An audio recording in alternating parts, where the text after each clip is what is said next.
যে বয়সে নতুন পোশাক পরে মায়ের হাত ধরে ঈদের আনন্দে মেতে ওঠার কথা, সেই বয়সে কুয়াকাটার সমুদ্র সৈকতে ছেঁড়া গেঞ্জি গায়ে হাওয়াই মিঠা বিক্রি করে সংসারের দায়িত্ব কাঁধে তুলে নিয়েছে মাত্র 7 বছরের শিশু নাইম ইসলাম।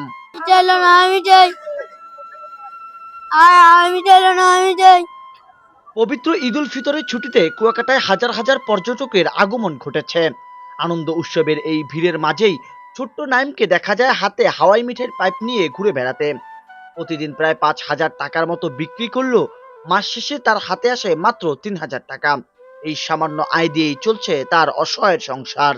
কাজ করি মহাজনের এমনি মানেরটা বেচতে দেয়, মানেরটা বেচতে টাকা দেয়, মহাজনটা নিয়ে মাল শেষ হইলে ওরা আবার মাল আনি, মাস শেষে 3,000 বেতন দেয়, 3,000 টাকা দেয়।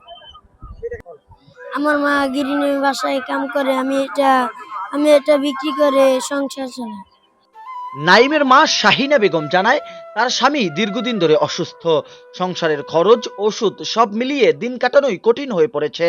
তাদের 2 ছেলে, একজনের বয়স 10 বছর, অন্যজন নাইম মাত্র 7 বছর। অভাবের তাড়নায় লেখাপড়া ছেড়ে কাজে নেমে পড়েছে শিশু নাইম।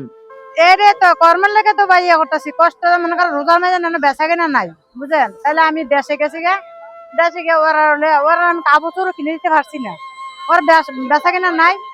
ওই জন্য আমি কালকা রওনা দিয়ে আইছি, ধরুন না বাচ্চা নিয়ে, বুঝলেন? মানুষ তো একটা চলতে হবে, বাচ্চার বাপে তো অসুস্থ, আসলে তার মাতাতাম না, মৃত্যু হলে এক বালা।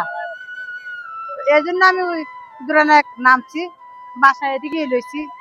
শাহিনা বেগম আরো বলেন, কেউ যদি আমাকে 50 থেকে 60,000 টাকা সহায়তা করত, তাহলে ছোট্ট একটা ব্যবসা করে পরিবার নিয়ে অন্তত 2 বেলা খেয়ে পরে বেঁচে থাকতে পারতাম।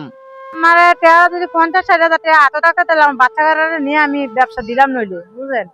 এখন মোরও পুঁজি নাই, আমি ধার দিয়ে করে আইন না, আমি ও থেকে 10 টাকা আনি, কারো থেকে 500 টাকা আইন আমি এটা আনাইয়া মালরা বেচি, দোনো পোলা দিয়া নিজেও বেচি।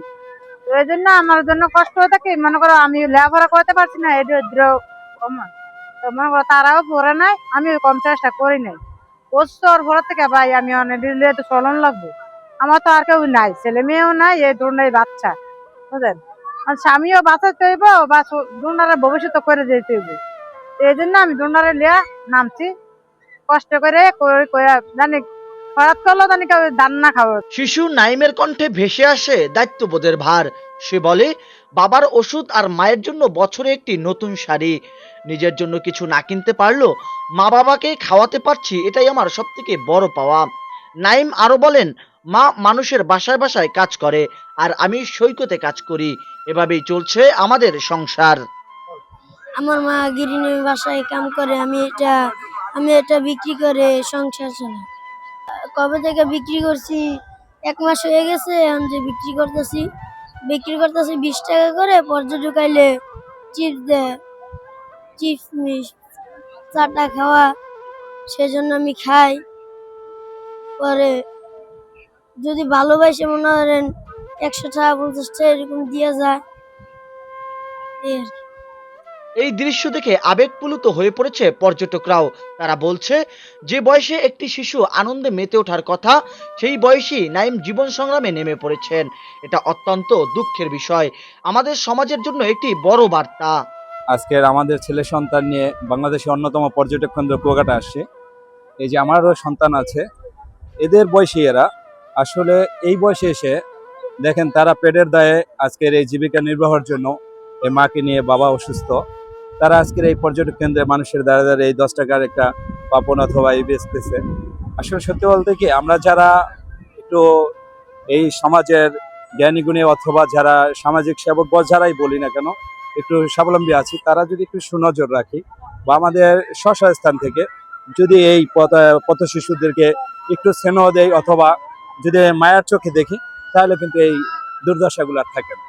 সমাজের বিত্তবান ও সহৃদয় মানুষের প্রতি আহ্বান, নাইমের মতো শিশুদের পাশে দাঁড়ানো আজ সময়ের দাবি। সামান্য সাহায্য বদলে দিতে পারে একটি পরিবারের ভাগ্য। জাহিদুল ইসলাম জাহিদ, খবর কুয়াকাটা।